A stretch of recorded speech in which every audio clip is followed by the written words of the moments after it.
morning, good evening, good afternoon to my friends across the globe. And a special thanks to the team at Yingchi for putting this together.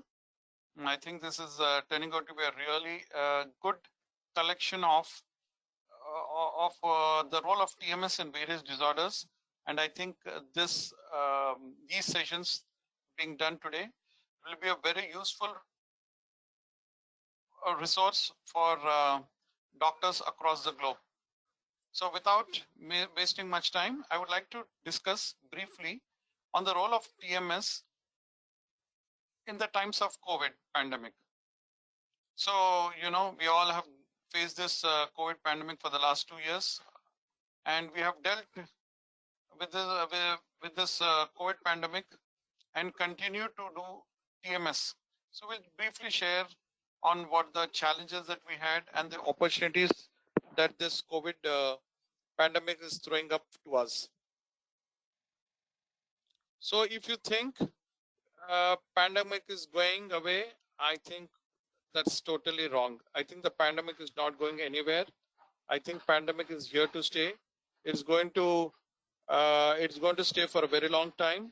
I think it will end only after every citizen in this world will have had a attack. Everybody becomes immune. Only then I think this pandemic will go away. And with this virus mutating on a regular basis, I think we are far from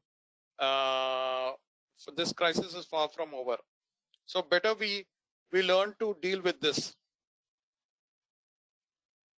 The past 2 years have been obviously very challenging for all of us, and especially for physicians who are dealing with this TMS therapy. So before February 2020, our TMS was widely used in our practice, with at least 20 patients getting treatment done every day. So it was, a period of glory. We thought TMS is going to be the future. It is going to be an alternative to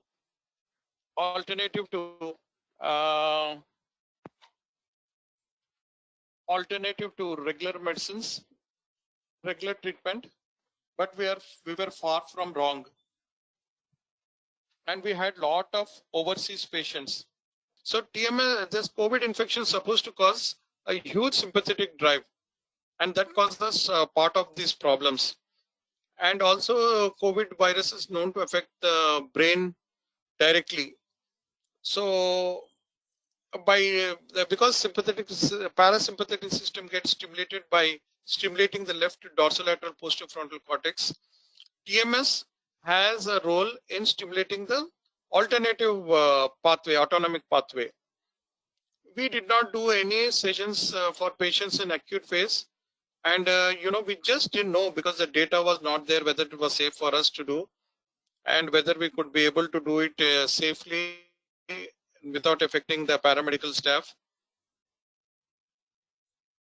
So next time, when again, I hope in this pandemic there won't be any spike in any cases in the future, but this is something that we need to explore in the future, whether we can do TMS in acute phase with the hope of decreasing the sympathetic drive and stimulating the parasympathetic drive, overall bringing a balance to these patients.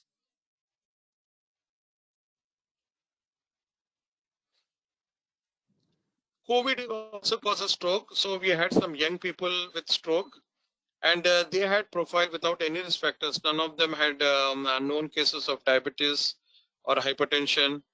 And these young people developed stroke. We had 6 patients, and we followed standard protocol for stroke rehabilitations induced by stroke, and they all had good outcome. It was a standard protocol. We stimulate the motor threshold 90%, frequency 1800 pulses, intertrain interval of 10, and the abnormal hemisphere we use we use 90% motor threshold, frequency is 10 this time. We stimulate the normal hemisphere, we inhibit, and we always stimulate the left dorsolateral posterior frontal cortex in all these patients. Longer is better in these patients, like in any other patients. Spasticity improves first, walking improves next, cognition also improves, sleep has improved in all, dysphagia improves, dysphagia improved, and last thing, very hard to improve, is the hand function. These are the general observations that we had in these patients, in the 6 patients. But all of them did well because we started TMS therapy fairly early in the disease. And we had several patients whom we came to us with depression and anxiety. We didn't know whether to classify them as primary depression patients or secondary depression patients. Primary depression because you see, earlier depression was supposed to be an infective disorder. Even before we understood the neurochemical basis, it was supposed to be a viral infection that causes depression. So whether COVID, because since it affects the brain directly through the vagus, or through the olfactory mucosa, whether it causes depression by acting on the hypothalamus, or it is secondary depression because of the lockdown, because of lost opportunities. Whether all this happen, we do not know. But I think depression and anxiety are very, very common in patients who have recovered from COVID, and these are the patients who are forming the bulk of our patients. And we are using RTMS extensively for these patients. For depression, it works very well. And I think we use the standard protocol of stimulating the left dorsolateral posterior frontal cortex, 120% of motor threshold, frequency of 10 and intertrain interval of 10. 2 sessions per day separated by a gap of 1 hour per 37. And we are using accelerated therapy. I'll just talk to you about that later. And anxiety, we use the right DLPFC. For depression, we are using the left DLPFC, and for anxiety, we are using the right DLPFC. And we are, since there's a new treatment protocol that we have been using for the last 4 months, where we are doing 15 sessions over 2 days. Accelerated, what is called as accelerated RTMS therapy. So we use about 6 to 7 sessions per day over 2 days. It's safe. None of these patients had role, because we don't want these patients to stay in house or travel too much. And it is not only cumbersome, and we think that we are putting them at risk of getting infected and affecting other people. So we are doing what we call as a accelerated RTMS therapy, 15 sessions spread over 2 days. And I think this protocol is going to play a very important role in the future. And 2 unique problems we have noticed. One is these patients are developing something called as a demyelinating peripheral neuropathy. So when they complain with burning pain in their hands and legs, and when we do needle with the nerve conduction study, they are showing some demyelination, and motor and sensory components are affected. And then polymyalgia rheumatica is they have developed generalized body pains. Very commonly, every day we are seeing at least 20 patients like this for the last 4 months. So we are having a large group of patients. We have used a TMS therapy, in which we have again stimulated the left DLPFC with the hope of setting right the autonomic nervous system. And we have had very good success rate in treating these patients. We obviously use other treatment modalities along with this TMS therapy. And the present situation, as you know, has almost come back to normal, or rather, it is much better than what we started, during just before this pandemic, that is March 2020. Now, number of patients have increased. We are doing around 30 sessions per day, and we use around 3 machines. I think a future for RTMS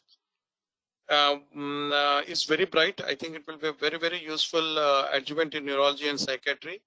And, there have been a lot of challenges in the past, and I think there will be challenges in the future too, because patients' movement is going to become a problem. So I think we need to expand our protocols where they integrate TMS therapy along with other non-invasive brain stimulation techniques such as TDCS, and also infrared stimulation and non-invasive vagal stimulation. I think a combination of these non-invasive brain stimulation is the future. especially when we can use, techniques that can be used at home. I think that will be the future. So I think TMS is having a glorious future. And I thank you for your attention. And again, thank the group, the team at Yingxi for giving me this opportunity.